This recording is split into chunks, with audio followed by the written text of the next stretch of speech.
Hello and welcome to episode 21 of the Bottomless Pit podcast. This week's episode's a very interesting topic that I didn't know too much about before we did it, but it is something that's been a passion in Foley's life for the past few years, and that is obstacle course racing. We actually start this episode talking about an ultra-endurance race we witnessed as we were hiking in the Chilean Andes of Patagonia back in 2015. If you want to hear more about that journey, once you've listened to this one, go back and download episodes 1 to 7 and follow our backpacking trip through South America, which is actually the thing that kicked off the Bottomless Pit podcast to begin with. You can support the show without spending a dime by simply subscribing to us wherever it is that you are listening to us from, whether that be on iTunes, Google Play, Stitcher, SoundCloud, YouTube, wherever. It all helps build our listenership, which in turn gives us more exposure and will help to extend the life of this podcast as well as increase the quality of each episode. We also love to hear from you, so if you have any questions, comments or suggestions relating to any of our episodes or the podcast in general, go find us on Facebook, follow us on Twitter at the BP Podcast, or send us an email to bottomlesspitpodcast@gmail.com. Those are all the formalities out of the way. Now let's get straight into episode 21 of the Bottomless Pit podcast. The Bottomless Pit. Find us on social media and everywhere you get podcasts.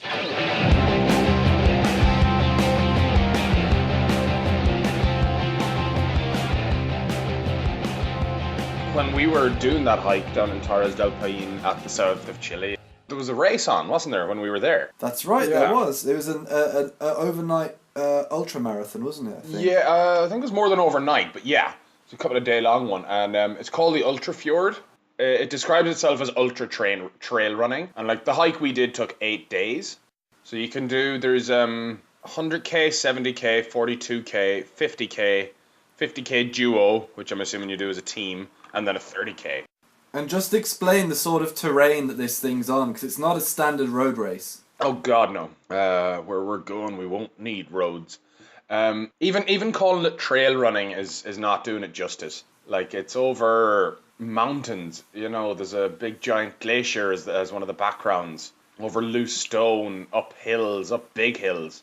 One of them is really big. Through forests, you know, trails like that and that kind of thing. Over rivers, bridges, you know, through mud, probably. So it's, you said it, it's not your standard road race. That's an understatement. Because I think when we were there, they had a guy in one of the chalets who had a video of the first person who ever ran, or who had the record for running around the route. Because it took us 8 days, but this guy ran around it in, I think, 22 hours. Just to put in perspective, you know, the intensity required for this thing. It takes 8 days to walk around it, and it was not easy. It was a tiring hike. And that was us at a reasonable pace. Like, we weren't pushing it completely, but we weren't exactly slacking at any stage. No, absolutely not. And the fact that someone ran it in less than a day is unbelievable. Yeah.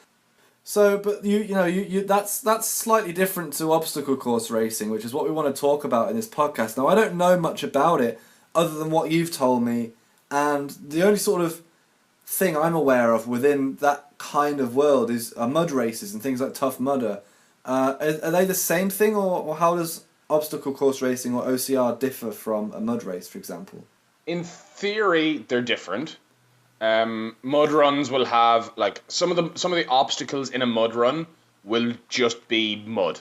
You know, it might be up to your waist, it could be up to your chest, whatever. But that'll count as an obstacle. You know, like, you might have to wade through 20 meters of absolutely terrible mud, which will take it will slow you down, without a doubt. And then with obstacle course races, there's not always mud involved. So my first ever one was Tough Mudder in 14? Yeah, 2014. Did it with the group. There's a lot of people doing it with one of the fitness classes that I was in at the time, and it was good. It was fun. It was the first one in Ireland that they did. It was at a Punchestown race course.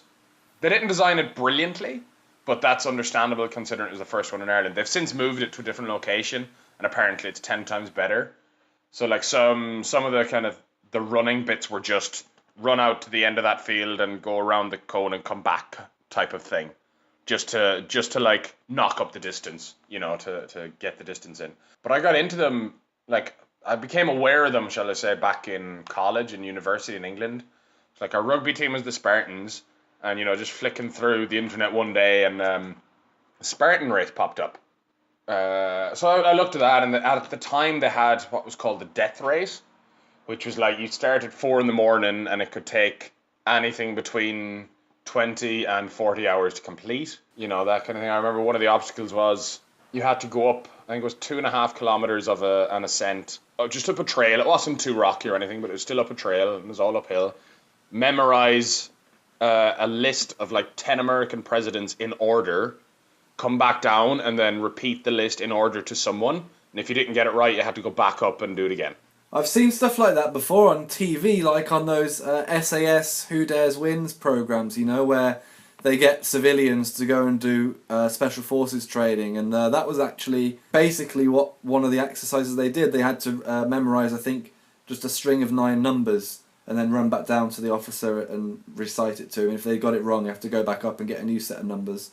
Yeah, so like, and in fairness, I know for the death race, a lot of the people that took part would have been like ex-military and stuff like that. Well, does obstacle course racing come from the military originally? I mean, is that what it's sort of inspired from? Do you know?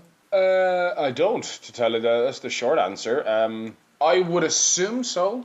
Yeah, I would imagine it's like an athletic reimagining of army training. That's what I kind of picture, when I think of obstacle course racing. I think of maybe like a Full Metal Jacket type obstacle course in the army, but spread out over a much further distance, and it's for fun rather than for your job, essentially. Yeah, definitely. There's so many different ones, and quite a few of them are military inspired, shall we say? Definitely. So like I did one and there's different types of them. So you had already mentioned mud runs, and mud runs, as I said, some of the obstacles will just be mud, which is fair. That can be quite difficult to get through, especially if it's like a hill. Whatever, and as well, like that makes other obstacles difficult. If your hands and every part of you is kind of slippy and stuff, your grip is going to be challenged and stuff like that. And then there's short obstacle course races, so there's like maybe 3 to 4 miles. Sometimes those shorter ones are stadium races, which is really cool. I've done one stadium race. It was in the Ottawa, I want to say Red Blacks. Is that the CFL Ottawa team? I don't know why I'm asking you. And so that's self-contained within that building, the whole race? Yeah, pretty much. It is the Red Blacks. Pretty much, like, you might have to go out a little bit and run around, but you're still within kind of the confines of the stadium and the general facilities of the stadium and stuff like that. But they'll have obstacles. Like, for this one, it was Polar Hero, and it was my first ever one in the snow as well. It was back the first weekend of February, and it was my first ever one in the snow, first ever stadium race as well, so like kind of crossing a few things off the list. They'd build obstacles right in the field, and I've never seen a stadium race or like highlights or pictures of a stadium race that doesn't include running up and down all the steps in the stadium. Yeah. It's like, why wouldn't you? No, that's an obvious one. I mean, that's self-made already. Yeah, exactly. And then you'll get different obstacles at different ones. I know for the Tough Mudder, they have different levels. So they have Tough Mudder, they have Tough Mudder X, which is brand new. Then they have Toughest Mudder. Sorry, is it Toughest or Tougher? I'm not sure. And then they have World's Toughest. So the World's Toughest, I think it's a 5-mile loop, which you do. And you have to do as many loops as possible within a certain time frame. Isn't that usually a sort of 24-hour time frame? I've definitely seen something like that, where it's, you keep going through the night, and just as long as your body can last, essentially, until you collapse because of tiredness, or because of, as in, you need to sleep, or because of actual exhaustion, as in muscular tiredness. Yeah, or injury, obviously. Yeah, that one goes through the night. It's normally as far as I can remember, it's most recently been in Las Vegas, out in Nevada, so they have it in November. Maybe it's just this year it's in Las Vegas. But I've heard a lot about it being in Las Vegas, so it's definitely this year, and maybe possibly last year as well. Yeah, that is one, as you mentioned, it's through the night. You're allowed to have a pit crew, so you can come in and refuel, get a massage if you want to, and change your clothes, all of that kind of stuff, but it still counts towards your time. Sure. So that's World Toughest. So Tough Mudder itself isn't a race. The basic Tough Mudder that anyone can just go and do is not a race. It's not timed. You can time yourself if you want, but they don't time you. Whereas the likes of the Spartan races, they're all timed. Even if you're going to do... So I was supposed to do one last October with one of my mates in England, but of course I ended up getting this job in Canada, so I had to move over here, and I didn't. That was just the Spartan Sprint. So there's different levels of the Spartan. There's Sprint, Beast, and Ultra. And if you actually do all three within a calendar year, you have completed what's called the Spartan Trifecta. They've got all the, masculine names there for you. Yeah, exactly. And that's a kind of decent... I know you didn't mean to raise the point, but like people might think it's just for, it's just quite a testosterone fueled sport. It's not at all. I know it's fucking thousands of women that'd destroy me on a course out there, without a doubt. Like, don't get me wrong, I'm not a world beater by any means, but there's people who make a living off this, who do these races professionally, which is really cool. I think a lot of them might be part of, we'll say, the Spartan Pro team, or part of other sponsorship teams and stuff like that. And you'll see quite a decent crossover as well between obstacle course races and Ninja Warrior. Ah, yes, okay. Yeah, so the Ninja Warrior would be, I guess, it'd be an obstacle course race, in a very much broader sense. But the obstacle course races normally involve a load of obstacles, but you're also running in between the obstacles. You're going to be running at least a half a kilometre or a kilometre between obstacles. Right, whereas the Ninja Warrior, it's obstacle to obstacle to obstacle. It's sort of one continuous thing, right? That's like what we get on TV, right? You have American Ninja Warrior and British Ninja Warrior and that sort of stuff, yeah. Oh, is there a British one? Yeah, definitely there is, yeah. One of the top parkour guys in the world has won it, multiple times in a row, because parkour athletes are just, that's what they do. That's what their sport is, Oh, without a doubt. Flexibility, athleticism, and grip strength. Grip strength is so underrated. It's absolutely insane. People don't realize how important that is in especially in obstacle course racing and Ninja Warrior and stuff like that. Go on then. So you started to talk a little bit there about grip strength being so important. So give an example of the types of obstacle you've got. So you've mentioned for the Tough Mudders and stuff that they have mud pits that you just have to wade through and that. But what are other types of obstacles? What are people thinking of here? Yeah, so no, some of them might be as basic as monkey bars, but it wouldn't be your standard 2 meter long monkey bar. It might be 10 meters long or something like that. Or it could be Olympic rings. And again, you have to traverse, it's normally water that you'd fall on in a lot of them, but it might just be grass or whatever if you did fall off the obstacle. So I have to say as well, so in Tough Mudder, there's no penalty for failing an obstacle. In a lot of races, there's no penalty for failing an obstacle, assuming you're just doing it at the challenge level, shall we say, like the casual level. Yeah. But then if you start to go up to elite level and stuff like that, and in all Spartan races, if you fail an obstacle, you have a punishment. So in the Spartan races, it's 30 burpees per obstacle failed, and then in other ones, you might have to run an extra half a kilometre or half a mile or something like that. So there's a definite incentive to keep... If you fail an obstacle, are you allowed to reattempt it, or do you immediately get that punishment? In the Spartan races, as far as I can remember, you get one try. One try and one try only. So it's not that you can keep attempting it to avoid the penalty. No, if you fall off the monkey rings, monkey rings? Frick are monkey rings. If you fall off like the Olympic rings or the monkey bars or whatever, yeah, that's it. You're done. You've had your go. There's also there's one called Block Ness Monster. I think that's a Tough Mudder one, where you're in a pool, for want of a better word, of water. Again, 10 to 20 meters long, and you go through the water, and halfway through it, there's a rotating block. So it's a long block. Not a cube, because a cube is just a square all the way around, but a rectangular... I don't know how to describe it, but it's... Yeah. Cuboid.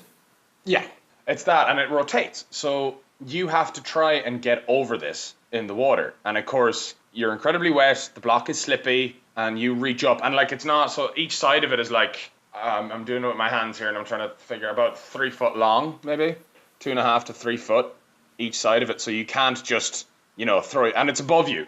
Like the top of the block is above your head level, so you can't just throw your leg over and hop over. And of course, if you get up and you grab onto the other side of it and try and pull yourself up, the block rotates, so you're just falling back on yourself. Oh, so okay, I understand. It doesn't rotate around its axis, it rotates as if it were on a skewer. Yes. If it were on a skewer. Yes, exactly. So, and the thing is with the Tough Mudder and a lot of obstacle course races, whether they are a race or not, whether you're being timed, unless you're being incredibly competitive, you will help someone. That is always the case. Right. That is one of the things I do love about the OCR community. And I follow a lot of people on Instagram in the OCR community, and everyone gets on with everyone. There's no just saw the Mayweather-McGregor press conference.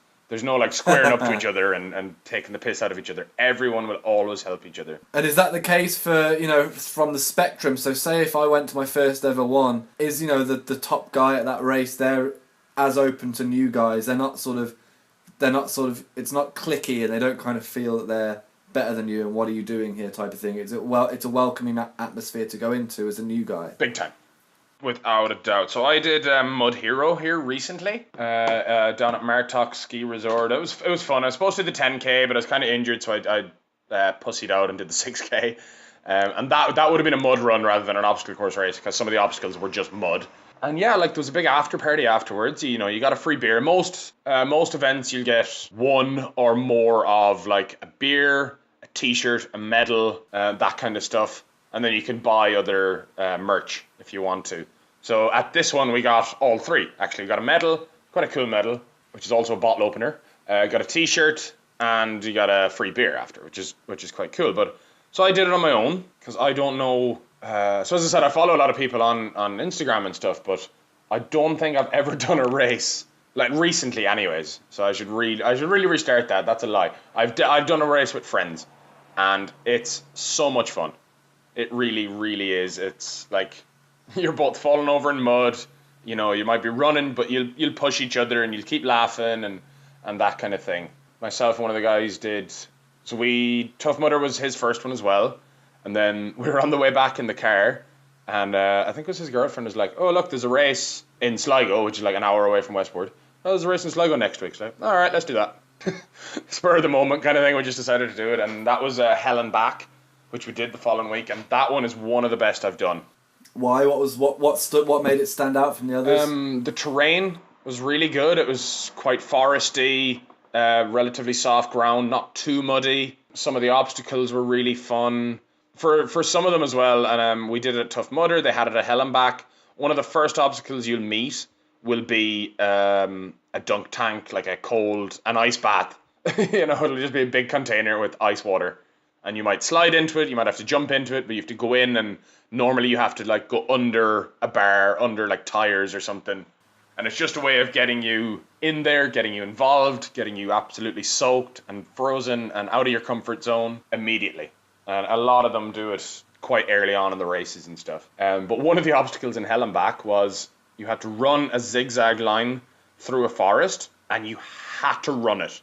You could not walk this, because there was guys, I think it was called Sniper's Alley. There was guys sitting in the bushes with BB guns, pellet guns, just firing at you. Yeah, so obviously they'd never aim for your face or anything, but you still had to wear goggles, safety precaution, of course, that's fair. They'd normally aim for your stomach or your ass or something, depending on which way you're running. So that was sore, as you can imagine. That's funny. You've mentioned that you have done it with friends, but I imagine that you're still getting your own individual time, in the sense that you might do it together, but you're still racing for yourself. But is there a team event type of obstacle course racing where it is maybe a relay, or the best cumulative time that it takes for your team to get around it, or something like that? There is indeed. So on is it NBC or CBS? It could be both. Here in North America, there's the Spartan Ultimate Team Challenge. So it'll be a shortened Spartan course, more to do with obstacles. And the reason they're doing this is really to grow the brand. So the aim of, there's a guy called Joe DeSena who founded the Spartan race. all of this. His aim is to eventually get obstacle course racing into the Olympics, which, if somewhere in North America, probably the US hosts the Olympics in 2024. Yeah, it will be 24. So I don't think they have a host city yet for that. But if they do, what I learned recently is that the host city can put forward any sport that they want to possibly be included in the Olympics. And I think if it's in North America, there's a really, really strong chance that obstacle course racing will be in it. I think LA and Paris are the two that are talked about for hosting that. So if it's in LA, I have a really, really strong feeling that obstacle course racing will be in the Olympics. And you think that would be done then as a team event? I think that'll be an individual one, more than likely. Okay. The team ones, yeah. So most of the team ones that I've seen, I haven't actually really looked into the team ones too much, but one of the ones that I've seen are everyone is on the course at the same time. So everyone is running together, and it's about what team finishes first. So it might be a 4-person team, and I know World's Toughest actually has a team option. World's Toughest Mudder definitely has a team option as well. So you'll have 4 people out running at a time, and again, it's how many laps you can do within a certain time and stuff like that. And will one team be doing the course, like just that team on the course at one time, or are all the teams doing it all at the same time? Yeah, all times, all teams at once, completely. Yeah, so you could be 12 or 16 deep at an obstacle, and you're just like, you're trying to race, but you don't want to be a prick and like push someone off an obstacle kind of thing. So you just wait for them to get over. Like it could be a 20-foot high cargo net that you have to climb up and over and then down the other side. So that's another example of an obstacle. And they're fun. I love the ones where you might have to climb up something and then you go across a cargo net. And it's so funny seeing, and this is going to sound really like douchey, but I'd climb up something and then you'll see people like crawling across the cargo net, be careful where they put their hands. And then I come along and I just roll across it. And people looking at me kind of going, oh, I didn't think of that. And I'm like, yeah, I got the tip off someone else kind of thing. And I just use it for everything that I can. So like one of the other obstacles that are used quite commonly is the barbed wire crawl. So you have to crawl under barbed wire. And for most events that I've seen anyway, and you'd read the rules, have a quick view through the rules and stuff, see if anything is not allowed. If you have a pack on, if you're doing one of the longer races, you have a pack that has water and gels or food in it, whatever. All of you and your pack, your equipment has to be able to go under the barbed wire. You can't take off your pack and throw it to the other side and then crawl under. But the first one I ever did, I crawled, and then the second one, and from then on, I just rolled them again. You roll through them, and I think I made someone. I made someone like spit out their drink with laughter. So I did it at Mud Hero. It wasn't quite barbed wire; it was just a tarp, that you had to roll under, crawl under. But I rolled it, and I come out the other side, and I was just like, oh my god, I should not have done that hungover. Yeah. I was really dizzy, and the guy who was like supervising the obstacle had a drink in his mouth and just like spat it everywhere. So yeah, that's funny. But yeah, so like going over cargo nets, if they're flat, like if they're horizontal, I'll roll over those as well. So I know I'm jumping around here a lot, but like there's warped walls.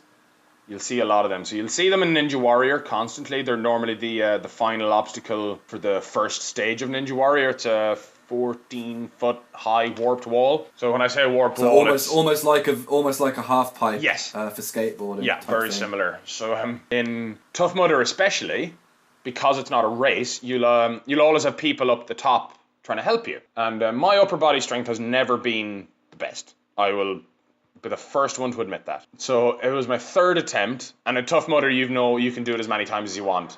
All of these obstacles, because there's no punishment for not doing them. So if you want, you can go back and do that and do like redoing it. So it was my third attempt at the warped wall. I think this one is a 12-foot high warped wall, and people up the top helping you. First 2 times failed miserably. I think second time I might have gotten a hand up the top to hold on, and then just couldn't hold on and let go. Third time I got up to like had my forearms up over the top of it. And I'm like, this is it. I'm not letting go. So I started to swing my legs up because I wasn't able to pull myself up, just my upper body. And so I got my legs up, and a couple of people had hold of my legs, and then my arms started to slip because they were wet. So there's a picture of me, and I think it was like used as a front page picture on the Tough Mudder website for a week, of me upside down on the warped wall. So my legs are up over the top of it, and I'm just there like completely upside down, looking at other people running up. Because hi guys. So that was one of the hardest sit-ups I've ever done in my life to get up there. Yeah, I bet. Jeez. So now you've mentioned that there's lots of different companies, or the Spartan Race, Hell and Back, the Tough Mudder, all of these types of things. What's the difference between them? Is it that one is famous, like one has its specialty in one area of obstacle course racing, like the Tough Mudder is the mud sort of specialty? Do they all differ, or are they just all different businesses offering a similar experience? Somewhere in between is the cop-out answer, I guess. They're all different businesses offering the same base product, in a sense that they're either offering a mud run or an obstacle course race. So I've done one called Turf Warrior, which is in November on the west coast of Ireland. And part of it is having to jump into Killary Fjord, Ireland's only fjord. You can imagine how warm that water is at the first weekend in November. So I've done that a couple of times, and even there, they'll change up the obstacles year to year. So they'll do that at all the different events. So if you only do Savage Race, we'll say, it's a big one here in North America. If you only do Savage Race, you will never run the same race twice. There will always be a new obstacle, and that's part of that is due to they'll move location. So, our last place didn't have a hill. This one does, so let's put a hill in as part of an obstacle. As I said, like they're all the same base product. They're all either mud runs or obstacle course races, but they all have their own unique twist on things. Without a doubt, I'm going to be doing one in September. It's an obstacle course race in a sense. It's called Foam Fest. I think most of the obstacles are inflatable, and you're just like covered in foam the whole time. So I'm looking forward to that because it's just going to be fun. I think there's quite a few people from the school doing it. It's right here in town, and that's one where I'm not going to be pushing myself at all. Partly because I have a rugby game the same day, but I'm not going to be pushing myself. That's just going to be fun. If all of these businesses are offering the same base product, but they're all variations on styles of obstacle or type of obstacle. So, for example, you have to climb up this one, you have to go over this one, you have to go under this one. They're all being varied around that type of thing. How do you train for those things? So, say for example, I have a Tough Mudder coming up this weekend and a Spartan Race next weekend. Can I train in the same way for both of those, or do I have to tailor it for each one? How do you do that? You can definitely train the same for most obstacle races. You need decent endurance, without a doubt, because the shortest one you really do, unless you're on television, is going to be 3 miles. That's the shortest one you'll do. You're going to need good grip strength. You're going to need reasonable upper body strength, and you're going to need the ability to jump and just not give a shit. I'm not sure you can really train that last one, but so there's loads of books out there. I say loads. There's at least there's tens of books out there to help you with obstacle race training. It's hard to describe. Like you need to start doing unconventional movements. Is one of the kind of things that really hit me. So one of the obstacles in a lot of races will be a bucket carry. So you get a 5-gallon bucket, like a 20-liter bucket, and you have to fill it to the top with stones or sand or clay, whatever, and carry it for X amount of time without using so you can't carry it like a normal bucket, like you can't carry it by the handle, and you can't put it on your shoulders or on your head. So you have to, wrap your arms around it, hug it close to you, put your arms around the bottom of it, whatever, but you carry it pretty much around your core. So that's something you can train for. But not only that, if you incorporate other things, if you incorporate burpees and bear crawls and whatever into that training as well, and like a little bit of a circuit, that'll help you prepare. Not only that, but then yes, you can kind of train for obstacles. You can go to your local park playground and do the monkey bars. Like kill yourself on the monkey bars for an hour. Just repeat it. Do it over and over again, because that'll get you used to some of the obstacles, but it'll also improve your grip strength. And then once you kind of start incorporating that into your training, then you can go straight back to the gym and deadlift, squat, pull-ups, all of that kind of thing. Pull-ups is one of the big ones. I am so bad at pull-ups. I can do like one neutral grip pull-up from a dead hang right now, and that is so bad considering I like to consider myself an obstacle course racer. It does sound though as if this isn't something for your standard family day out, where maybe if you've got a parent who doesn't do much fitness or anything generally, and it's not something they can just go in and do, is it? Or like, do you recommend that you have to have base level of fitness before you get involved in an obstacle course race. Don't just hop off the couch one day and decide to do an obstacle race. Have a reasonable amount of fitness. I say reasonable. Like be able to run a couple of kilometers without stopping is my kind of initial advice, because that'll give you reasonable endurance. That's a good start, and then just go from there. Really, if you can do 20 push-ups and 10 burpees, then it's a great base. It really is. And that's the thing about obstacle course racing. If you sign up to the right race, you're not going to be punished for not being able to do something, as I mentioned. You can just you give it a go. And that's one of the things. Never turn your back on an obstacle. Never just say, "Oh, I'll never be able to do that," because you never know. You might be able to. There was a rope climb in the stadium one that I did at Polar here in Ottawa, and I'm like, "There's no way in hell I'll get to the top of this," and I didn't. But it didn't stop me from trying it.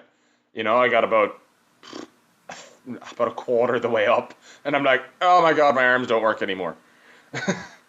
So that kind of thing, and stuff like that, like rope climbs. You see all the stereotypical TV shows based in the States about school, and you go to your gym class and climb the rope. It's like, when will I ever use this in life? Well, if you go obstacle racing, you will use it. Definitely. Yeah. Now you said that the shortest race is about 3 miles or 5K. Is that including the stadium races? Are you just going through those in loops until you reach that sort of 3 miles, or how does that work? So if we were to say, some of the stadium races might only be 2.5 miles. Might, but that includes going up and down the steps. All the times, and they'll never be exact in stadium races. I don't think. But you can wear your GPS watch or have your phone with you, whatever, to try and get your own measurements of it. But if you went to a stadium race thinking it's going to be short, it's not necessarily. It's still going to be around that sort of 3 mile-ish. Yeah, I don't think I've ever seen one distance. shorter than 2.5 miles. Right. Okay. Ever, and that is a stadium race. So there's actually one in Fenway Park in Boston. It's a Spartan race. And I can't remember what date it is, but I'm depending on the dates and the price and the flights and all that, I might do it just because I love Fenway so much. You've been there as well. There's something about that stadium. It's a great stadium. I mean, there's obviously so much history there. So for anyone who's into general sport, you can appreciate that it does mean something within the sort of culture of baseball, for sure. Big time. So it's on.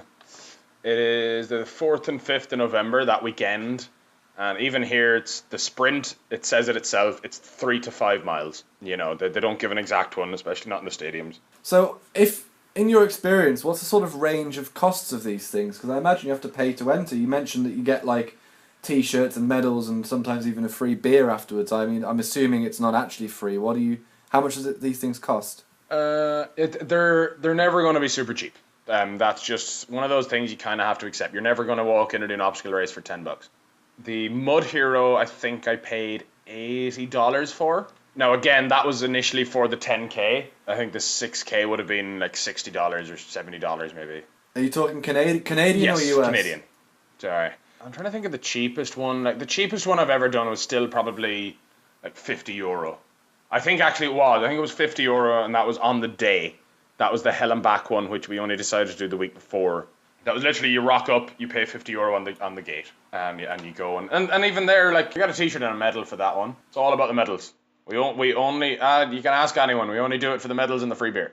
Yeah, so €50, but oftentimes, the same with anything really, if you book it far enough in advance, you'll get it cheaper. So if I went to book the Spartan race for next February, if I was to do that now, depending on where it is and what distance I was doing, I might get it for, let's say, 80 Canadian dollars or something. But then if I was to leave it until the day before, that might go up to 140.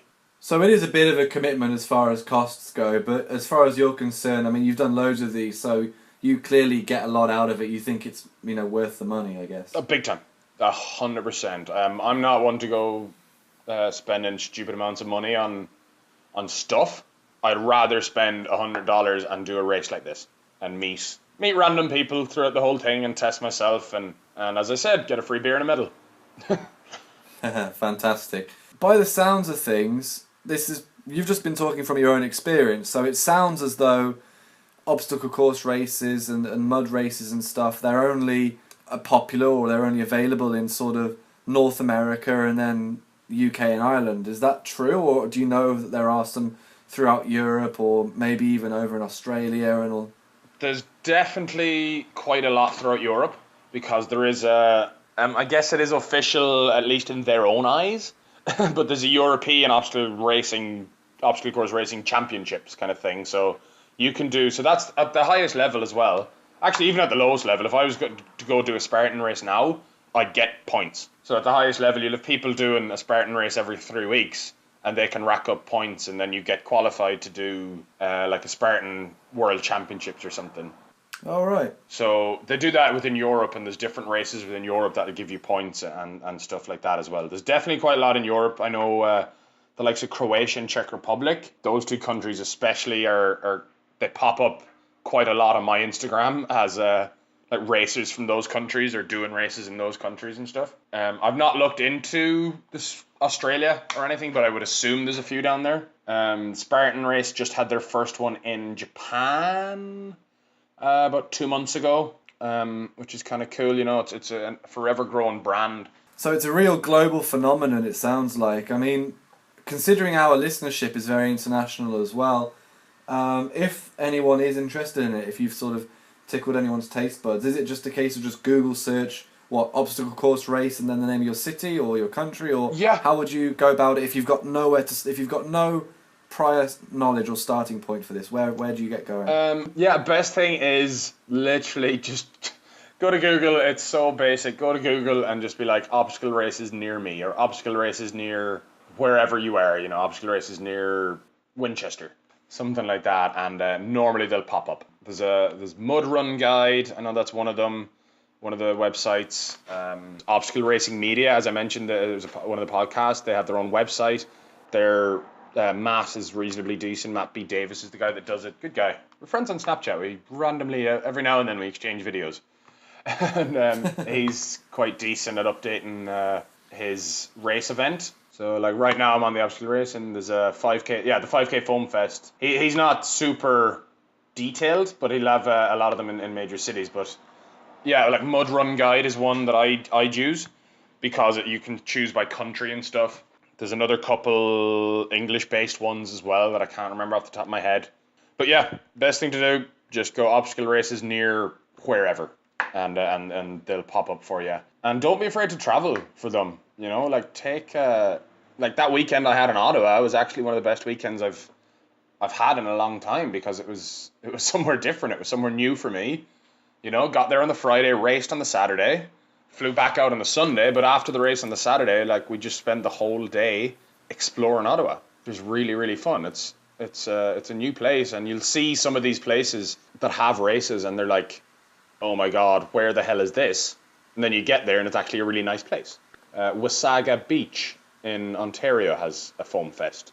I don't know where that is, but it sounds nice. Yeah, the stuff like that, like Wild Rose Park in Calgary in Alberta has a Spartan race, and just stuff like this, you know. And I apologize if anyone is actually listening that is involved in a obstacle race and I haven't mentioned your race. I apologize. So Turf Warrior, I should mention that one. That was the one I did in November at home, the jumping into the fjord and stuff like that. That was a fun one as well. The first year I did that with friends, and we didn't kill ourselves going through it, but we did push ourselves a bit, and that was fun. And then the second year I did it, I'm just like, yeah, you know what, I'm going to race. I'm going to run it like quite strong, and I think I finished somewhere in the top 20.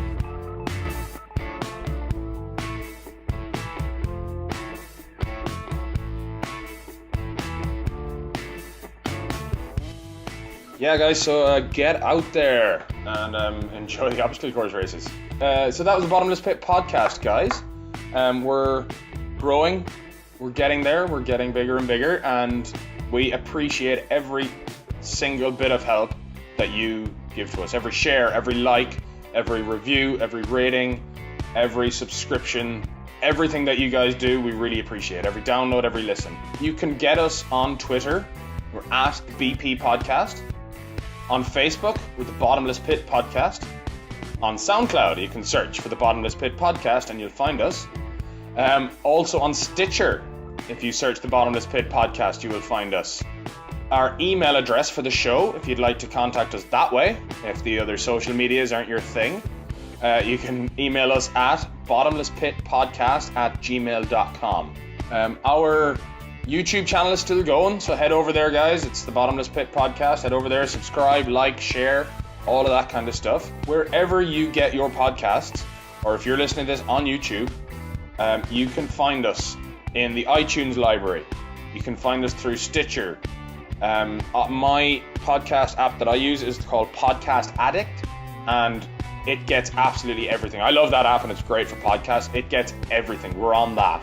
So however you normally listen to your podcasts, whether it be through iTunes or Google Play, however you do it, search the Bottomless Pit Podcast, find us, subscribe, share, rate, review, comment, whatever you want to do. But we would really, really appreciate the subscriptions and the downloads. And again, we cannot thank you enough. That'll do for this episode, guys. We'll talk to you next time. Catch you then. Bye-bye.